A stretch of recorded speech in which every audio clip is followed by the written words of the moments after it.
김소월 접동세 설명을 시작합니다. 1년부터 바로 보겠습니다. 접동, 아우레비 접동이라고 시작이 되고 있네요. 사실 접동이라고 하는 거는 이제 새 소리입니다. 소리니까 당연히 의성어가 되겠네요. 음성상징어라고 하기도 하고 청각적 이미지가 사용되었습니다. 자, 이 새소리는 되게 슬프게 들리는 새소리예요. 우리가 도시에 사는 우리들은 이 소리를 들을 기회가 별로 없지만 시골에 가면 숲속에서 아주 구슬프게 들리는 새소리입니다. 자, 이 새소리는 구슬프게 들리기 때문에 딱 듣는 순간 뭔가 슬픈 분위기, 애상적 분위기가 조성이 되는 것이죠. 자, 그리고 이 접동이 접동 3번 나왔습니다. 이렇게 접동을 A라고 표시해 볼까요? 똑같은 거 나왔으니까 A. 아우레비는 단어가 바뀌었으므로 B. 다시 접동이 나오니까 A라고 쓸 수 있겠죠? 그래서 반복되는데 AABA의 반복을 보여줍니다. 자, 반복은 당연히 뭘 만듭니까? 운율을 만들죠. 자, 1년이 이렇게 구슬픈 의성어로 시작이 되면서 분위기를 딱 다운시킵니다. 자, 아우레비란 말은 우리가 현재는 잘 쓰지 않는 생소한 단어이기 때문에 뜻을 꼭 짚고 넘어가야 되겠네요. 자, 그 의미가 두 가지가 있겠습니다. 자, 아우레비는 9명의 오라비, 9명의 남동생이란 뜻도 되겠고요. 자, 아우레비를 접동새 울음소리가 약간 바뀐 것으로 새 울음소리로 이해할 수도 있겠습니다. 자, 만약에 아홉 오라비라는 뜻으로 우리가 이해할 수 있다고 한다면, 자, 정상적인 단어의 발음은 아홉 오라비 혹은 아홉 오레비가 될 텐데, 자, 이 아홉 오라비라는 우리말 발음을 아우레비로 이렇게 바꿔서 표현했지 않습니까? 자, 이거는 발음을 할 때 발음이 좀 더 부드럽게, 자, 이런 변화를 준 이유가 발음을 더 부드럽고 편하게,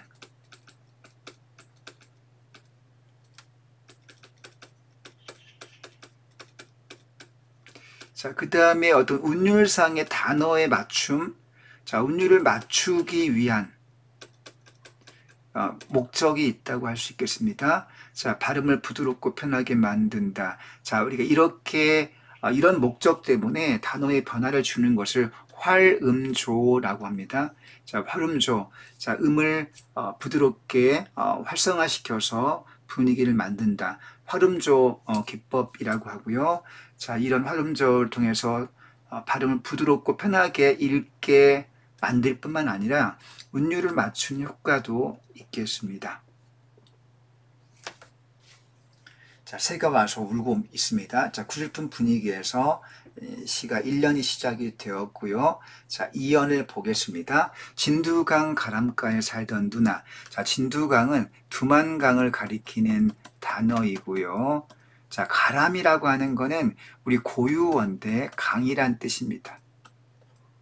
자, 두만강 강가에 살던 누나라고 이렇게 시작이 이연이 되고 있습니다. 자, 두만강은 다 알다시피 저 함경도 북쪽에 있는 자, 강이죠. 자, 여기 이 부분이 두만강입니다. 여기 이 부분이. 자, 두만강 강가에 살던 우리 자, 누나는 진두강은 실제 있는 구체적 지명이기 때문에 여기서 향토성과 토속성이 환기되죠. 자, 누나라고 하는 단어가 등장을 하는 걸로 봤을 때 화자가 누구임을 알 수 있습니까? 남동생이라는 사실을 알 수 있습니다. 자, 누나가 진두강 앞마을에 와서 옵니다. 여러분, 누나가 자, 새가 됐다는 얘기네요. 누나가 새가 되었습니다. 누나가 새가 되어서 온다는 얘기는 누나가 죽었다는 의미가 되겠죠? 누나가 죽었습니다. 자, 어떤 비극적이고 구슬픈 사연이 있다는 사실을 추측해 볼 수 있겠네요. 자, 3년 넘어가 봅니다. 자, 왜 이렇게 와서 우느냐? 그 우는 이유가 3년에서 자, 뭐 어떻게 해서 누나가 새가 되었고, 어떻게 해서 죽었을까? 자, 왜 죽었을까? 그 슬픈 사연이 3년에 소개되고 있습니다. 옛날 우리나라 먼 뒤쪽에, 자, 옛날 이야기, 이렇게 시작되는 우리가 옛날 이야기를 뭐 전설 혹은 설화라고 하죠. 자, 설화를, 자, 갖고 와서 설화적인 전개를 하고 있습니다. 자, 우리나라의 먼 뒤쪽에 살던 진두강 강가에 살던 누나는 의붓어미 시샘에 죽었습니다. 자, 의붓어미는 계모죠. 계모입니다. 자, 계모가 들어와서 그 계모의 시샘 때문에 자, 괴롭힘을 당하다가 결국은 죽게 되었다는 거죠. 자, 여기 나옵니다. 옛날이란 단어가 쓰임을 봤을 때 이 이야기가 설화적인 내용을 갖고 있음을 알 수 있고요. 자, 누나가 죽어서 접동새가 되었다는 그런 남동생 화자의 어떤 인식과 생각은 바로 접동새 설화, 접동새 이야기를 이 시가 모티프로 하고 있음을 우리가 알 수 있게 해주는 대목이 되겠죠. 자, 그럼 이참에서 우리가 접동새 설화가 대체 어떤 내용인지 좀 자세히 한번 살펴보는 것이 이 시 이해에 좀 도움이 되겠죠? 자, 접동새 설화를 한번 살펴보겠습니다. 오른쪽 보세요.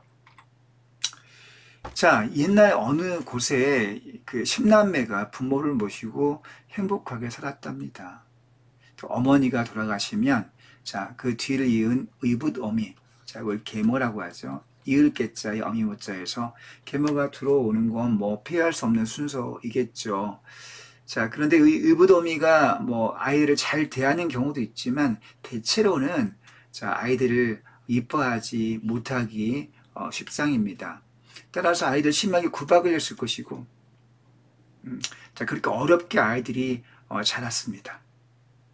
자, 이제 큰 딸, 큰 누이가, 이제 큰 아이가 이제, 제일 나이가 이제 여자인데 나이가 차서 관연이라고 하는 건 결혼할 나이가 됐다는 뜻입니다. 자, 이웃집의 부잣집 도령과 혼약을 했습니다. 자, 부잣집과 혼약을 하게 되면, 자, 옛날에는 그 남자 집에서 여자 집에 결혼 예물을 많이 보냈다고 해요. 자, 많은 예물을 보내게 됐습니다. 당연히 이것을 그 의붓어미는 욕심 많은 의붓어미가 시기를 했고, 자, 시기한 끝에 이런저런 핑계와 구실을 만들어서 장롱에 그 제일 큰 누나, 큰 누이를 가두었습니다. 그러다가 어떻게 불을 내서 태워 죽이는 이런 못된 짓을 하게 된 거죠. 자, 동생들이 힘이 없으니까 슬퍼할 수밖에 없었는데 그 타고 남은 채를 해치다가 거기서 접동새 한 마리가 날아 올라가는 것을 보게 됩니다. 당연히 그 동생들은 저게 죽은 누이의 화신, 누이가 죽어서 새가 되었다고 당연히 그렇게 이해했겠죠.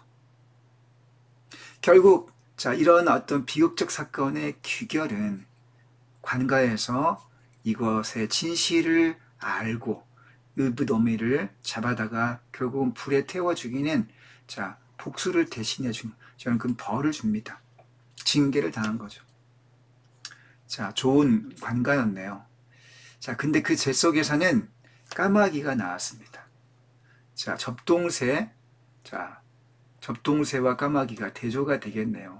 자, 착하고 선한 큰 누이 접동새와 자, 못된 욕심 많은 그런 까마귀.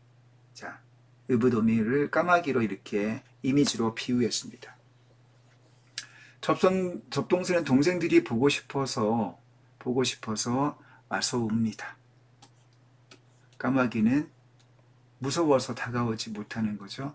자, 그래서 야삼령에만 울었다고 하네요. 자, 이런 접동새의 슬픈 이야기. 그러나 자, 마지막에 그래도 자, 못된 의붓어미가 벌을 받는 그런 자, 그런 진실의 결말은 있다는 것이 좀 다행이네요. 자, 이런 접동새설하고 되게 유사하지 않습니까? 자, 사연을 가볼게요. 누나라고 불러보랴 오 불서러워. 자, 접동새를 누나라고 부르고 싶은 거죠. 보고 싶은 거죠. 오, 불. 자, 몹시 서러워 이런 뜻인데요. 함경도 방언이 되겠습니다. 역시 방언이 사용되면 토속성을 느낄 수 있죠. 시샘에 죽은 우리 누나는 죽어서 접동새가 되었습니다. 자, 여기에 이제 우리라고 하는 1인칭 자, 복수가 사용되고 있는데 아까 이연에서는 그냥 누나라고 표현됐었죠. 근데 이연의 누나가 사연에서는 우리 누나라고 이렇게 단어가 변화하게 됩니다. 자, 이거는 화자가 처음에는 객관적인 태도로 서술을 하다가 마지막에 주관적인 태도로 변화함을 확인해 볼 수 있겠네요.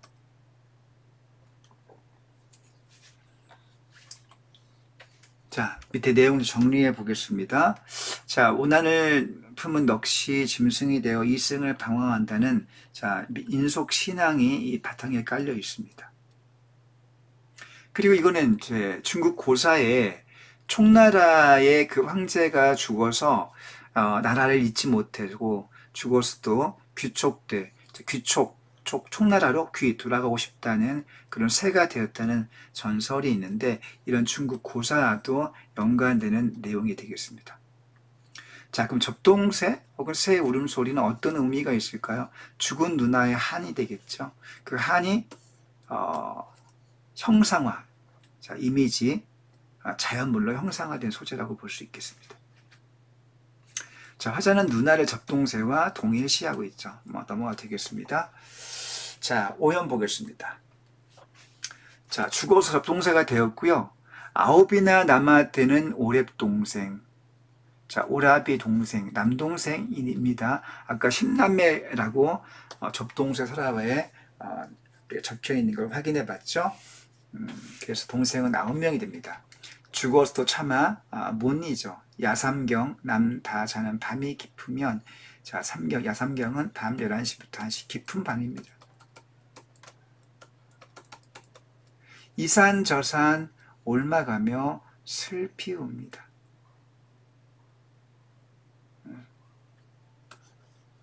자, 이때 슬피 우는 건 접동새가 되겠고, 자, 접동새 울음소리에서 누나의 어떤 죽은 누나의 한을 느끼고 있다고 볼 수 있겠습니다. 자, 이게 본문 정리를 이렇게 마치고요. 진문 분석을 마치고, 자, 오른쪽 올라와서, 자, 핵심 정의를 좀 해보겠습니다. 자, 화자는 당연히 남동생이 될 것이고, 대상은 접동새가 되겠죠.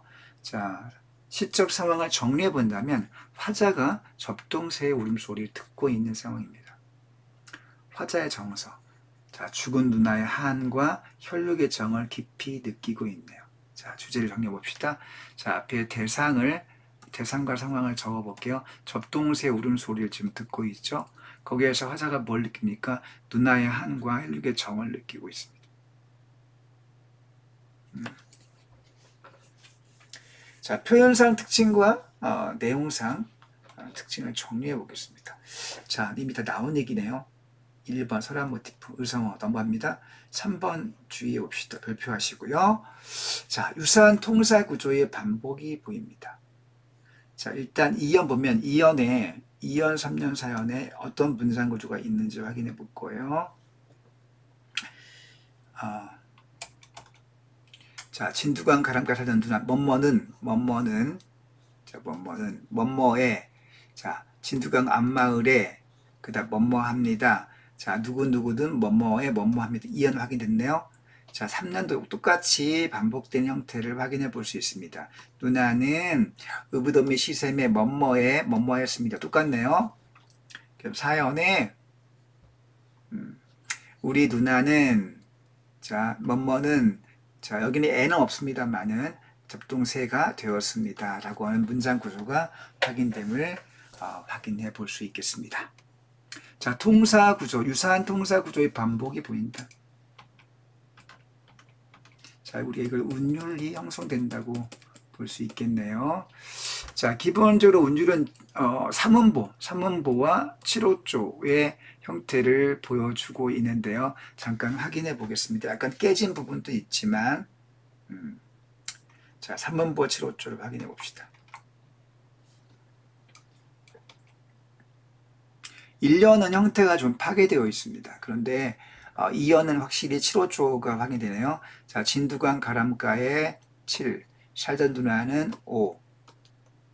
자, 7호로 일단 글자 수는 7호조가 됨을 알 수 있고요.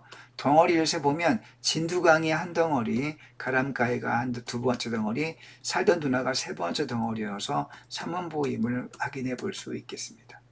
자, 이 7호조 3문보는 민요의 기본적인 운율이 되죠. 그래서 우리가 이걸 가리켜서 민요조 운율이라고 합니다. 전통적 운율을 바탕으로 하고 있네요.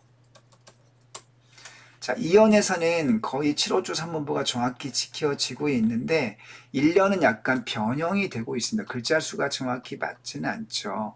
접동, 아우레비 접동. 자, 뒤는 5라고 볼 수 있지만 앞은 자, 7이 안 되기 때문에 7호조가 변형이 됐고요. 3년, 옛날 우리나라 먼 뒤쪽에 자, 여기는 7이라고 볼 수 있겠는데 뒤쪽에 5, 그 진두관 가람가에 7, 살던 누나 5, 의붓어미 시샘에 7, 죽었습니다 5 확인되고 있네요. 자, 그래서 3문보 7호조, 즉 민요조의 운율을 바탕으로 하고 있고 약간의 변형도 되고 있습니다. 자, 1, 2, 3년까지는 객관적으로 누나가 죽었습니다. 누나는 와서 옵니다. 자, 이렇게 객관적 진술을 하고 있고, 자, 사연부터 화자의 감정이 노출되기 시작하죠. 오, 불서러워. 우리 누나는 이렇게 주관적인 감정이 표출되는 어떤 차이를 보여준다는 거 기억을 좀 해둬야 되겠고요. 그래서 누나 3인칭에서 우리 누나 1인칭으로 시점의 이동도 드러나고 있다. 사실도 기억해 둡시다. 자, 7번은 같은 내용이네요. 누나가 우리 누나로. 자, 그 다음 8번. 자, 운율 7호조 3문보에서 전통이고요. 소재, 접동세 내지는 접동세 설화. 이것도 역시 전통적이 되겠고, 정서, 자, 혈육의 정, 이별의 한, 이것도 역시 정서면에서 전통적인 특징을 계승하고 있다고 할 수 있겠습니다. 자, 이 시의 한은 혈육의 정 내지는 혈육 간의 이별의 한은 우리 시가 문학에서 전통적인 어떤 흐름을 갖고 있죠. 자, 계승이 되었다고 볼 수 있겠습니다. 자, 이 시의 바탕은 유은의 사상이다. 당연하죠. 이승에서는 누나가 사람으로 태어나 살았지만, 자, 비극적인 죽음 끝에 그 다음 생에서는 새로 태어났습니다. 이걸 불교의 유은의 사상이라고 하죠. 자, 접동세는 화자의 한이다. 높 중요합니다. 별표 한 3개 빵빵하게 문제 되게 많이 나요. 접동세는 화자가 아니라 누나의 한을 담고 있습니다. 자, 이 시의 한은 신민지 지식인으로서의 시인 자신의 허무식과 한의 표현을 볼 수 있다. 자, 여기서 우리가 물론 시대 상황은 여기 나와 있지 않습니다만은 이 한이 지은이 김소월이 이 시를 일제강점기에 지었기 때문에 신민지 지식인으로서의 허무의식과 한이라고 볼 수도 있겠습니다.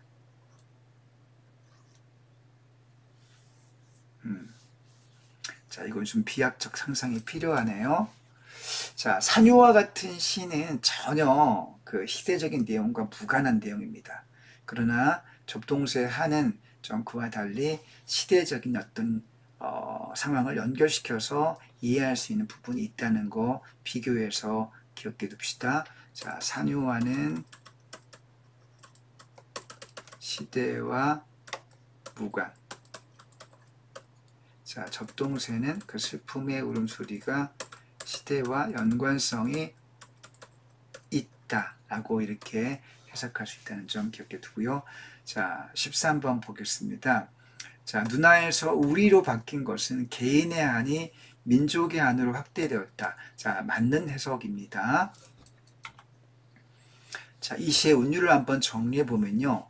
자, 기본 3문보, 민요, 그 다음 시어의 반복, 자, 통사구조의 반복, 시행의 배열과 연의 구분을 통해서 호흡 조절이 되겠다. 자, 이것도 확인해 볼 수 있죠. 자, 7호조를 접동, 자, 접동, 아우레비 접동은요, 7호의 글자 배열이 이렇게 됩니다. 그러니까 첫 줄에가 7이 나오고, 그 다음 줄이 이제 또, 그죠? 5가 나왔다 볼 수 있죠. 첫 줄에 7, 첫 줄이 7이 한꺼번에 나오고, 그 다음 두 번째 줄에 아우레비 접동.